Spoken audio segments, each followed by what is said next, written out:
These are the ingredients that go magically together. So in with the apple, and now I'm going to add onions. 1 rounded teaspoon. Lovely aroma.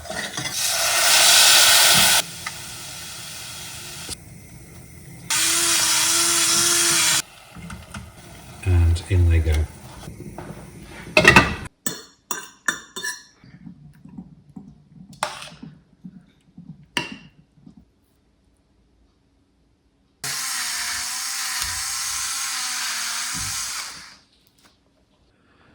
Now, here's an interesting one.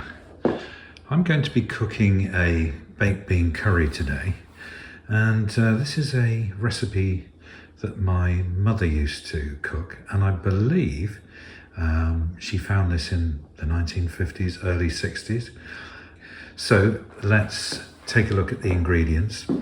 We'll need some olive oil. No, any oil will do, but I use olive oil. Here's an onion, an ordinary white cooking onion if you like. An apple can be either a cooking apple or an eating apple. Tin of beans, some curry powder.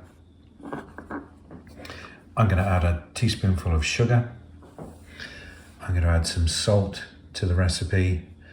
I'm going to cook an egg with it, and I'm going to put some black pepper on that.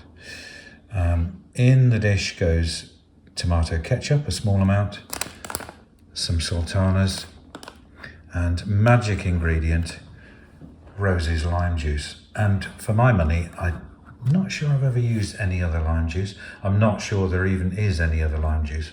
But for me, these are the ingredients that go magically together. So, next step is to start preparing.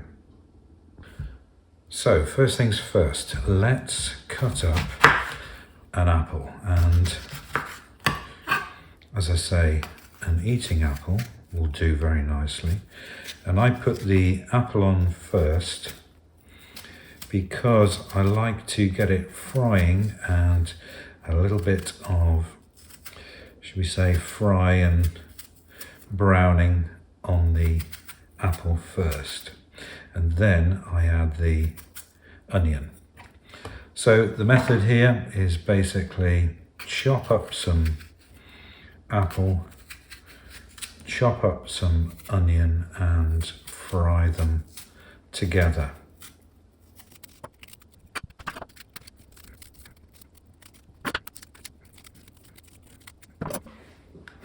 So I just rough chop these pieces of apple.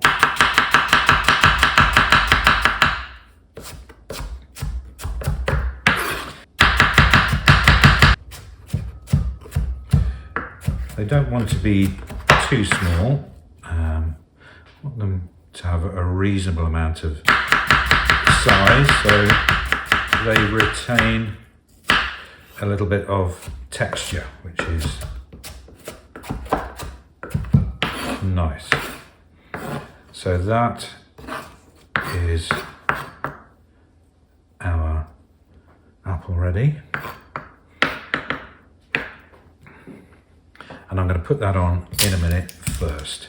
So in the meantime, I'm going to chop an onion. Fairly finely chopped.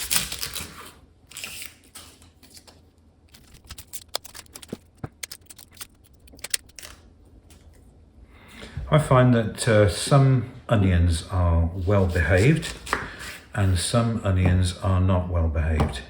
And I get a sense actually that this onion is going to chop nicely, and let's see if it does.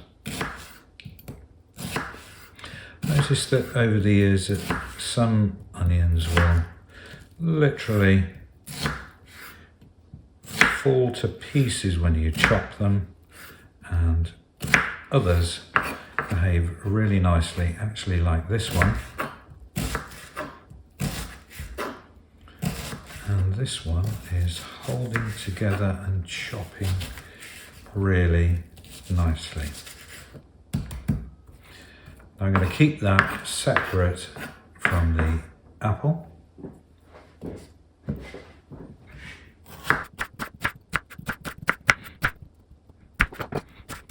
So that's these two things prepped, and now let's put them in the pan.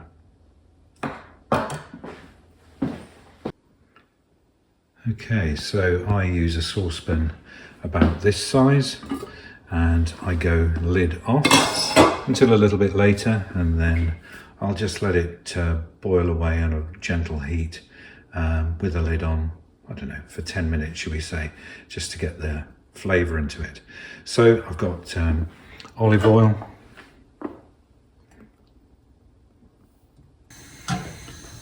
So first of all, let's get some heat on, and then I'm going to add the apple. Okay, so in with the apple.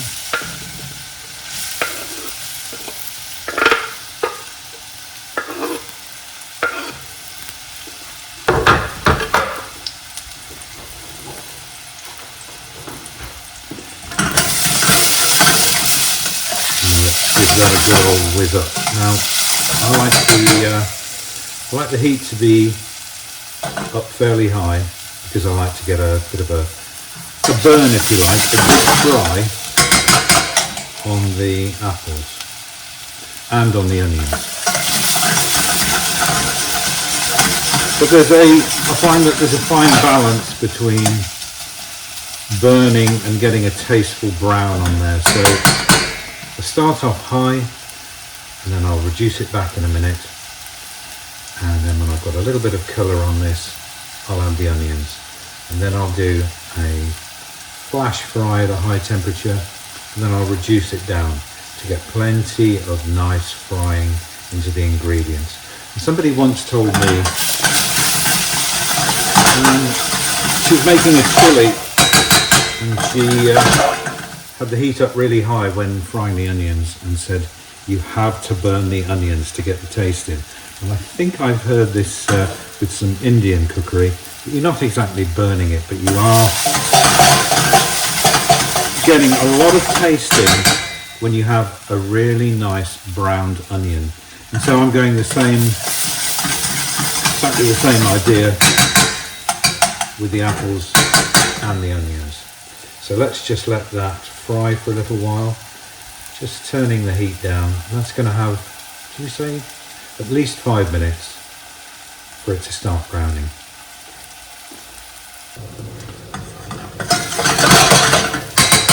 So as you can see, that's got some nice brown on the apple, and now I'm going to add onions.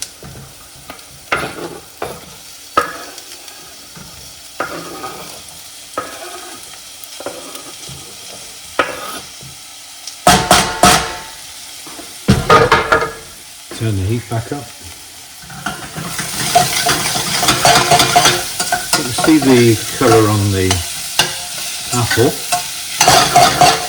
which is ideal. That's exactly what I want here. And normally I plonk my spoon into a mug so that I don't put it down and get grease everywhere. In the meantime, I've boiled the kettle, and I'm going to pop in a small handful of sultanas. I suppose something along these lines. Something like that. Maybe like quite a few. It does make a nice difference in this curry. So what I'm going to do is I'm going to pop them in the mug. Also going to give that another stir while we're going. Stuff flying about everywhere today, but it's okay. And I'm going to put in a little drop of water,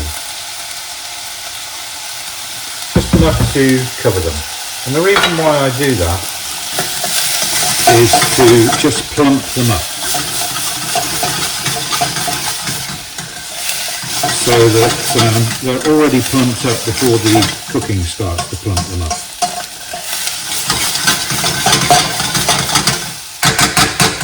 So that's looking nice.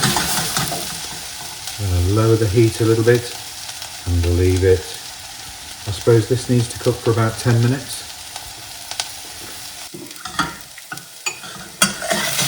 So, how are they doing? They've had, I suppose, about 6 or 7 minutes. And you can see that these are beginning to go really soft and what people nowadays call, not exactly caramelizing, but they're frying down really nicely, and you can see all the taste going into these ingredients.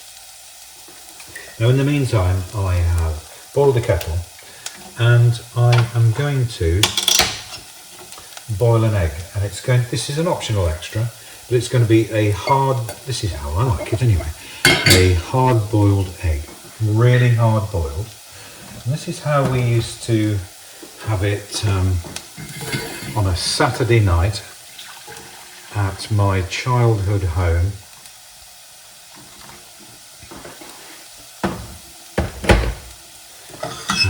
And with a boiled egg, cut into quarters and a little bit of pepper put on it, and the whole thing served with rice. So it's baked bean curry, rice with a boiled egg. Now let's get that egg boiling. And this apple and onion is not far off now, actually.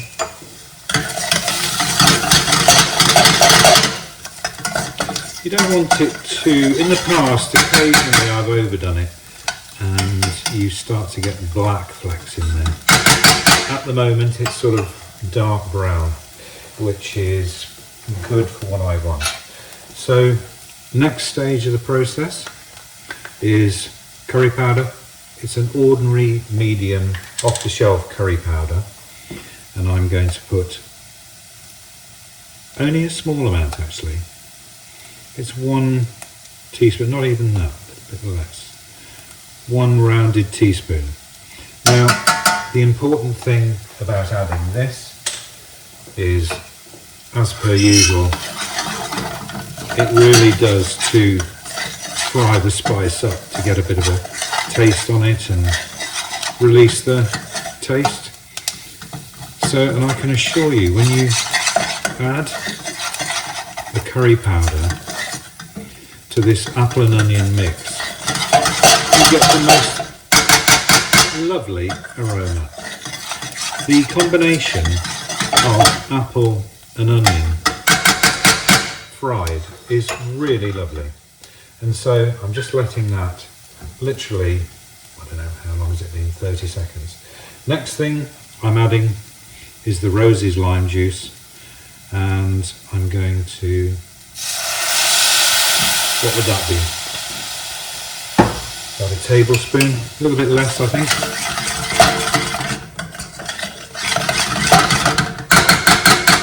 I'll stir that round, let that have a little bubble. And then the next thing to go in, just raise the heat a little bit just to get it going. Next thing to go in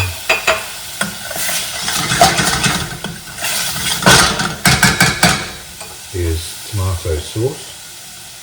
I'd say I'm putting in this Heinz tomato ketchup, and I'd say something like 2/3 of a tablespoon. You don't want too much. It's got a little bit of sweetness to it, but it's nice and tomatoey. And as you can see, this is now like it's almost looking like a curry paste. Then I'm going to go a little bit of sugar, so something like like that, which is a small teaspoon, something of that nature. Stir it in. Then I'm going to add some salt.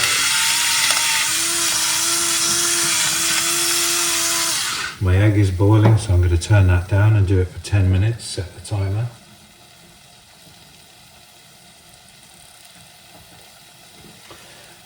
And then I'm going to add these sultanas, which, I don't know whether you can see that, but they're nicely plump already. It's a little bit of water in there, which adds basically to the, shall we say, the texture. And here you now have the most lovely, quick and easy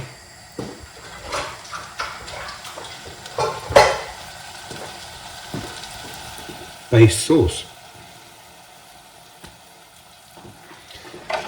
This is such an easy dish to make. It really is. And in the meantime, I could see students making this, or in fact anybody could make it, but certainly I like to clean away as I go, and so this is so simple. Everything I've been using so far has been cleaned away, and so I'm now left with just adding the ingredients together. So next is a tin of baked beans. I'm going to give it a shake.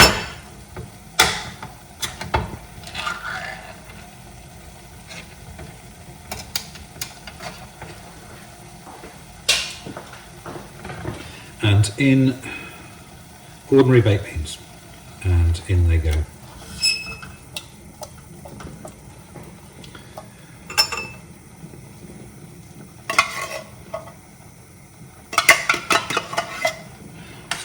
I'm a believer in getting every last little bit out of the tin, and so now this all gets stirred around. As you can see, as you start to stir it round, the whole thing infuses into this nice colour, and you can see the texture of it, the sultanas, and believe it or not, this really is the tastiest dish. It really is. So I'm going to leave that now to just heat up on a medium, slightly higher than low heat, because I don't want too much heat in there, because it starts to very easily burn the bottom of the pan. So just bringing the heat up, you can see it's starting to bubble.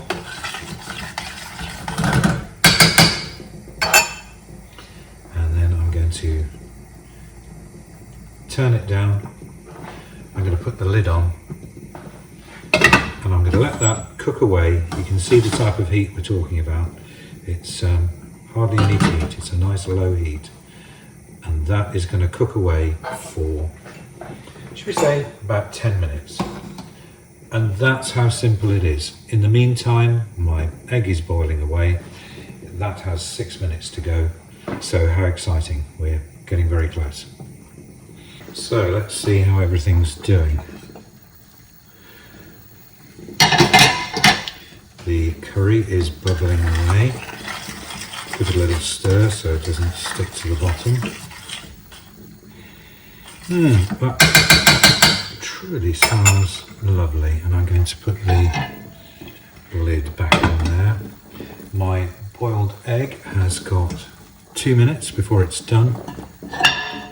I'm going to get a plate warming.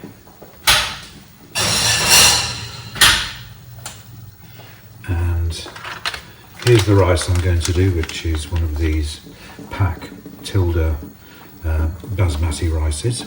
Nothing wrong with that. In fact, very tasty, very quick. So I do that for a minute and a half in the microwave, although it says something like 2. That does for me nicely, so that can go on in a minute.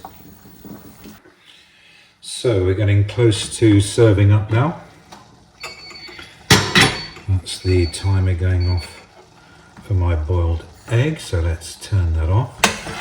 I'd say that is enough cooking now. It's been about roughly 10 minutes or just under, so I'm going to turn it off and I'm going to put the lid on and just let that now infuse into itself. And so I'm going to drain and peel the egg. I'm going to put the rice on and then we're going to serve up. Right, so time to dish up. First of all, rice on the plate.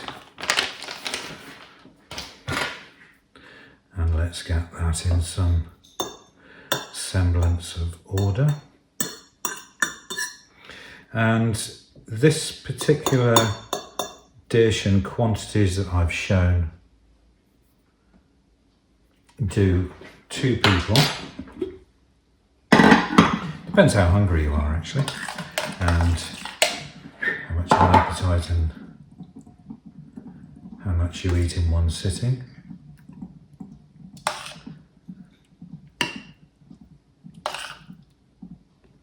But look at these lovely sultanas and the actual look of this curry. So simple, and if you could smell the aroma from that curry, I think you would be suitably impressed. And so finally, I'm going to cut this egg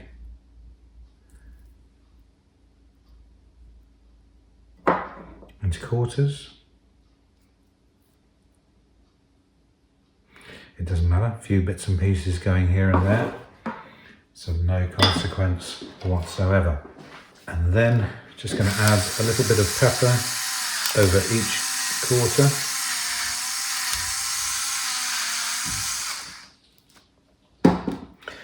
And here we have it. Baked bean curry with boiled eggs on rice. Very, very simple, very easy and extremely tasty.